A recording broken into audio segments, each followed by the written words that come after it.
안녕하세요. 예금금리 5% 시대가 눈앞에 오고 있답니다. 통장에 1억 넣으면 이자가 450만원이라는데요. 이런 상황이 되면은 사람들이 주식을 하겠냐고요. 주식 안 하죠. 왜? 예금금리로 확정된 수익이 5%가 보장이 되는데 어설프게 주식해가지고 배당 수익 5% 6% 7% 눈에 안 보이는 거죠. 시의 차익 생각 안 하는 거죠. 그냥 은행으로 그냥 가는 겁니다. 이게 이제 사람들의 모습인 거죠. 당연한 거죠. 예적금이 이제 인기를 끄는 거죠. 그렇게 되면 앞으로 사람들의 분위기가 많이 바뀌는 겁니다. 무슨 얘기냐? 그냥 여유롭게 이제 사는 겁니다. 함부로 재테크하겠다라고 주식시장이나 부동산 시장에 개웃개웃거리지 않고 그냥 저금하면서 저축하면서 사는 거죠. 이렇게 되면 주식시장이 분위기는 점점 더 얼어붙을 가능성이 큽니다. 우리가 잘 알고 있다시피 삼성전자의 3분기 영업이익이 작년 동기간 대비해가지고 한 32% 마이너스가 났다고 하죠. 이게 갑자기 드라마틱하게 개선될 리 없습니다. 삼성전자의 상황이 안 좋아지죠. 네이버는 뭡니까? 네이버대로 폭망하고 있고 카카오대로 폭망하고 있고 우리가 흔히 알고 있었던 성장주라고 하는 주식들의 주가가 우두둑 떨어지고 있습니다. 지금 2200을 간신히 유지하고 있고 또 무너질 때도 있고 한데 10월이잖아요 지금. 11월이 되고 12월이 되면 미국이 금리를 0.75%, 0.5% 올리면 또 주가는 더 떨어질 겁니다. 1900대까지 밀린다라는 이야기가 파다하죠. 연말까지. 내년에는요. 1400, 1500까지 또 내려가겠죠. 그러면 사람들이 주식시장에 관심을 그냥 꺼버리겠죠. 외면하고 대거 주식시장에서 빠져나올 거라는 거죠.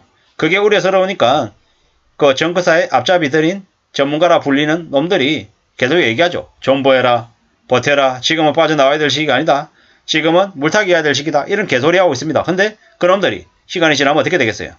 입장을 바꿉니다. 말을 바꿉니다. 옛날에 부동산 관련해가지고 지금이라도 집을 사라고 떠들어대던 홍춘욱이라고 하는 작자가 지금 이제 입장 바꿨잖아요.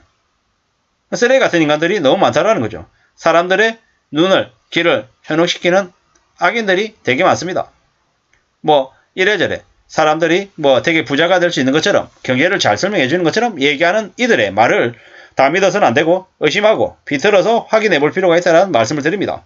그런 마음이라야만이 나의 소중한 재산을 지킬 수 있다라고 이야기하는 겁니다. 지금은 서서히 예금금리가 높아지는 시대, 예금금리가 5%가 되고 6%가 되는 시대가 온다라고 얘기합니다. 사람들이 은행으로 몰리죠. 은행 창구로.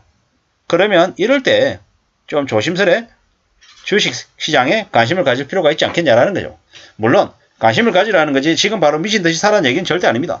지금은 관망하면서 지켜보면서 관찰할 시기다라고 말씀을 드립니다. 리만 사태 때 1997년 IMF 때 살아남은 사람들의 특징이 뭐냐? 모르면 행동하지 않는 겁니다. 모르면 움직이지 말라고 얘기합니다. 모르는데 움직이는 것만큼 위험한 게 없는 거죠. 내가 어디로 가고 있는지, 내가 제대로 가고 있는지, 엉뚱한 길을 가는지 모르는데 앞으로 가다 보면 위기가 터져도 그 위기가 위기인지도 모르고 내가 어떻게 될지 모르고 그냥 미치는 거죠. 근데 모르면 가만히 있으면서 둘러보는 것도 필요하겠다라는 거죠. 이 시장에서는 호구가 없는 것 같아 라고 생각하면 그 호구는 누굽니까? 내가 호구인 거죠. 내 눈에는 안 보이고 다른 사람 눈에 다 보이면 어떻게 됩니까? 내가 그냥 바보 덩신이 되는 겁니다. 기다리면 가질 수 있다고 합니다. 기다리고 버티고 견디면 나중에 많은 것들을 이룰 수 있다라고 생각합니다. 미분양이 나고 다 무너질 때 그때가 싸게 살 기회다라고 생각하면 되겠습니다. 사람들이 더 이상 희망이 없다. 절망이다. 말할 때 그때는 그래도 안 되겠죠. 부동산이든 주식이든요. 그래 절벽에 금매가 엄청나고 아무리 부동산 그 공인중개사 사무실에 그 금매가 붙어도 사람들이 아무도 관심을 가지지 않을 때 그때 부동산을 관심 가지고 사겠다라고 행동해야 될 때가 아닌가 이런 생각을 합니다. 주식도 마찬가지고요. 주식시장에서 더 이상 재미없다. 개미들이 다 빠져나갔다. 주식시장에 엄청난 그런 루저들만 있다. 손해본 사람들밖에 없다. 주식으로 더 이상 돈 버는 일은 없다. 이런 생각할 때 쳐다도 보지 말라고 얘기할 때 그때가 주식에 관심 가지고 쳐다보고 고민해야 될 시기다라는 겁니다. 대세 하락기에는 사람들의 관심이 되려 더 사라지고 없어집니다. 상승기 때는 더 오를 거라는 기대감 때문에 사람들이 안달하지만 하락할 때는 사람들이 외면하더라는 거죠. 뭐 서울이든 경기도든 전국의 부동산 가격도 떨어지고 있습니다. 그리고 주식시장도 계속 추풍 낙엽처럼 우두두 떨어지고 있습니다. 앞으로 한 1년, 2년 지나면 곡소리 내는 사람들이 더 많아지겠죠.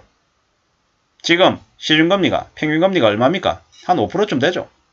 아직 견딜만하다고 얘기하는 사람들이 있습니다. 근데 내년 되고 내후년 되고 그 다음 연도가 되면 어떻게 되겠습니까? 그렇게 얘기하겠습니까? 견딜 수 있다라고 말할 수 있겠습니까? 못하는 거죠. 지금은 급금에 내놓고 어떻게든 급금의 수준인 가격일 때는 거래가 됩니다. 주식시장에서 그래도 조금 손해를 만회하고 조금 나아졌다 이렇게 얘기하는 사람도 있습니다. 그런데 시간이 지나면 지날수록 그 위기나 그 어려움의 크기는 더 커질 거다라고 봐야 될 것 같습니다.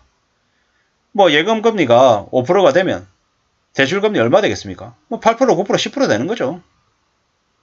뭐 시중금리 10% 돼가지고 예적금을 가입하는 사람들은 미소 짓겠지만 빚을 낸 사람들은 시중금리 10% 때문에 그 상상을 초월하는 그 이자 부담 때문에 절망하겠죠. 남들이 절망하고 무너지고 힘들어할 때 조용히 들어가서 원하는 자산을 고르는 저나 여러분들이 되기를 바랄 뿐입니다. 그때를 위해서 지금은 조용히 돈을 모으고 공부해야 되는 시기입니다. 그래야지만이 길이 열리고 또 원하는 자산을 가질 수 있을 것 같습니다. 지금은 나홀로 준비해야 됩니다. 조용히. 예금금리가 5% 시대가 눈앞에 오고 있다고 합니다. 그럴 때는 예적금에 관심을 가지기보다는 자산시장에서 원하는 자산을 매입하기 위한 기회를 기다리면서 준비하는 게, 공부하는 게 좋겠다는 말씀을 드립니다.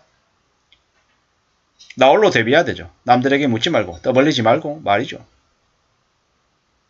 그때가 되면 사람들은 공포에 휩싸이고 두려움이 가득 찰 겁니다. 그럴 때 탐욕을 부려야 된다고 말씀을 드립니다. 시중금리가 10%일 때 부동산을 사고 뭐 고비당 우량주를 사면 좋겠습니다.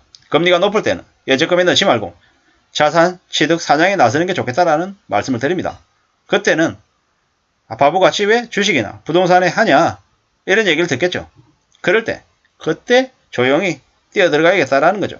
정말 공부하다 보면 정말 가져야 될 자산은 몇 개 안 된다고 합니다. 그 몇 개 안 되는 자산을 평생 가져가겠다라는 각오로 준비하고 또 공부하고 대비해야 되겠습니다. 그러면 분명히 3, 4년 이후부터 원하는 자산을 가진 넉넉한 사람이 되지 않겠냐라는 생각을 조심스레 해봅니다. 예금금리 5% 시대가 눈앞이다. 금리가 높을 때는 예적금 넣지 말고 자산 취득 사냥에 나서는 게 좋겠다는 말씀을 드립니다. 감사합니다.